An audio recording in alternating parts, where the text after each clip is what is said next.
Sim, you good? Yeah, yeah. Yes, please, bro. That'll be. Well, I guess how's things been since the last fight? It's been a while. Yeah, nah.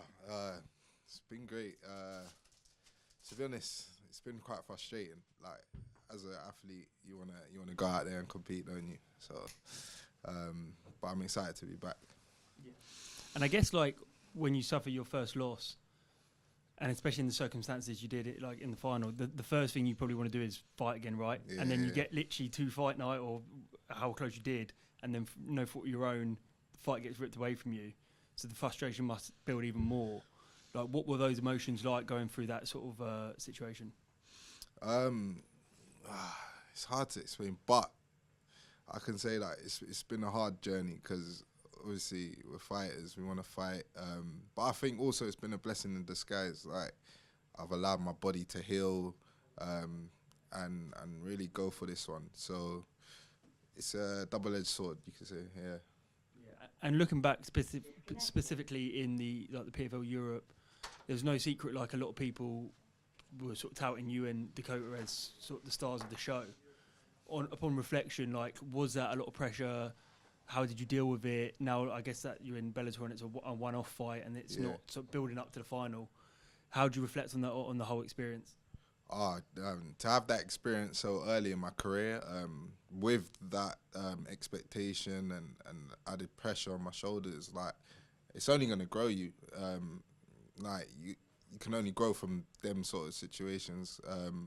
So yeah, no, it was tough, but I enjoyed it, and we're here now, and I think I've grown a lot from that experience, and I'm just here, ready to put on a show. Yeah, and I don't obviously want to look too far ahead, but again, you're already being tout for potentially the global season next year. Is there any part of you that thinks there's unfinished business in Europe, or are you ready to take the next step? Yeah, if they wanted me to bring it back to Europe, like, I'm not, like, that's something that me and my team will discuss, but ultimately, yeah, that's what I want to be. I want to be a world champion. I'm young, I'm still hungry, and yeah, that's it. Yeah, I mean, obviously, it didn't go your way in Dublin in terms of you didn't get to fight, but you did get quite a cool moment with Conor McGregor. Yeah. At the end of the day, we're all fans. You're a fan as well, so to see like a star like that come up to you, embrace you, and speak to you, what was that like? And did you get the chance to sort of pick his brain as well? No, I didn't get a chance to speak to him, busy man, but yeah, like, I think Conor inspired a lot of, well, my generation of the sport to actually pursue the sport, because I think he was the first one to be like a superstar, do you know what I mean? Especially in Europe. So yeah, definitely that meeting Conor was a big moment. Yeah, sure. Were you a little bit starstruck? Oh no, yeah, I was full fanboy mode. Yeah, when was the last time you felt? It's probably a while since you felt like. When was the last time you felt something like that? If ever you felt like that. Oh, that's a good question. I don't think I have ever actually seen someone and been like, "Whoa, oh shit, that's the person." Like, you know what I mean? So like, that was a good moment for me. So yeah, probably the first one. So yeah. Even when you were being touted to fight in Dublin, by the time that fight was coming around, Jacob had already had the two, I think. Yeah.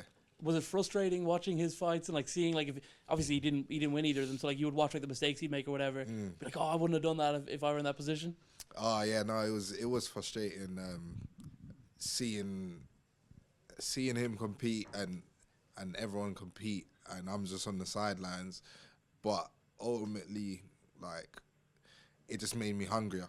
And yeah, this is what I'm here to do on Saturday, show you guys what I've been doing for the past 10 months. His fight with Impa was a bit of a barn burner. Like, were you watching that and, like I say, like almost like looking at it and seeing, like, well, you've been in there with Jacob and like, oh yeah, I would fancy it against like someone like Impa, who is the world champion, the $1 million champion.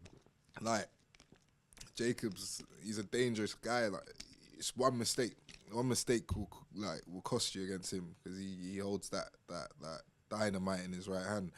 But yeah, I believe I'm still better than all of these guys, and I truly believe that. So yeah.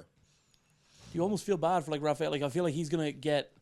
It's not just about him. It's like he's gonna feel the brunt of like pretty much a year's worth of frustration. Oh, for sure. It's been 10 months. You lock me up for 10 months, you're gonna see what happens. yeah, tune in Saturday. When's the last time you were out for that long?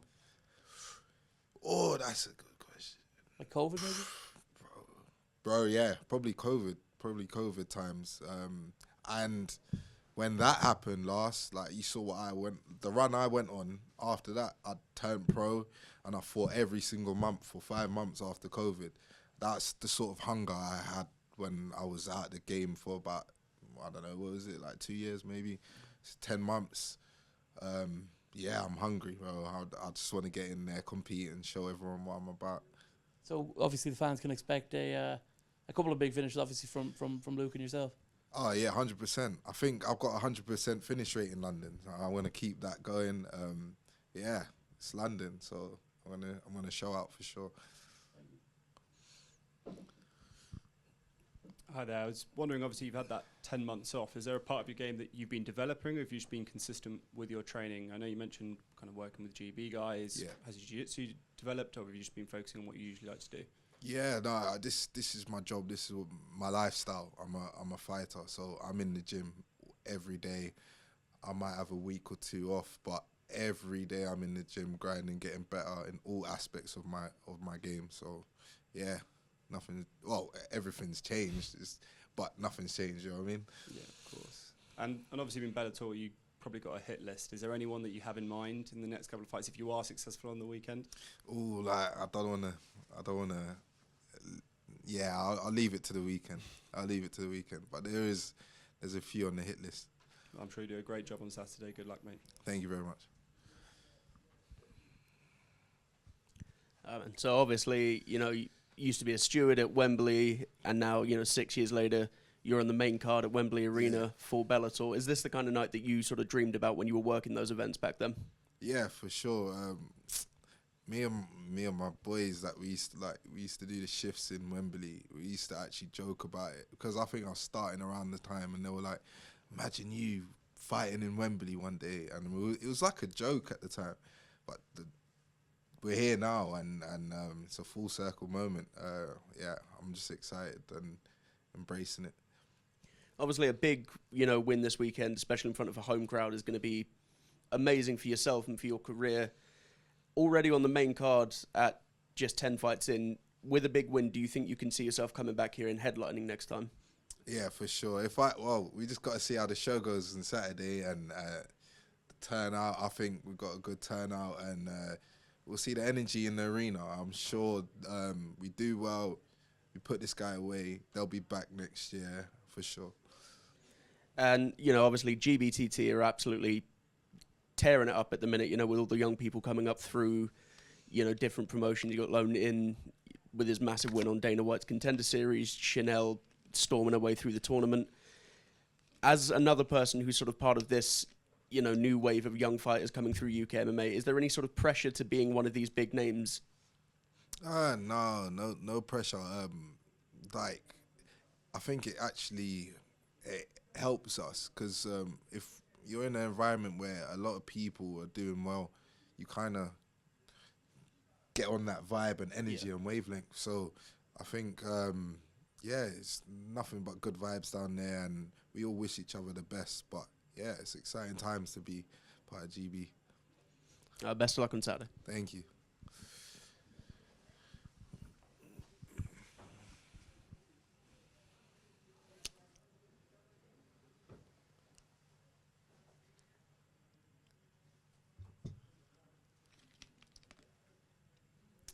All right, moving over to the Zoom. Let's go to Mike Pendleton. Thank you for the time today. I just wanted to ask, a lot's been made about this fight for you and the comeback and all that. A lot of stock is put into you and Dakota. It's obviously been life-changing for your career. I know it didn't end the way you wanted it to, but can you talk about the opportunities that PFL is giving yourself, Dakota, and all the other fighters having like a specific PFL Europe division? Yeah, I think what PFL are doing is amazing because it's shining light on European fighters that probably wouldn't have got the chance or struggled to get opportunities like that. But I think PFL are doing a great job of finding these young, hungry, talented fighters early, and yeah, showcasing them and promoting them.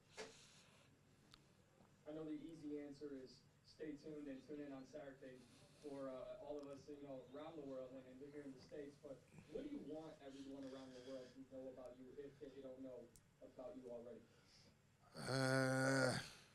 I'm back and I'm hungry and I'm ready to put on a show. Like that's all I'm here to do, really. Yeah. And last one for me, again, appreciate the time.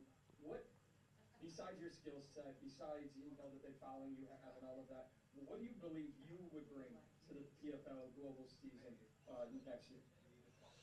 I think what I'd bring is youth, something different, something refreshing for sure.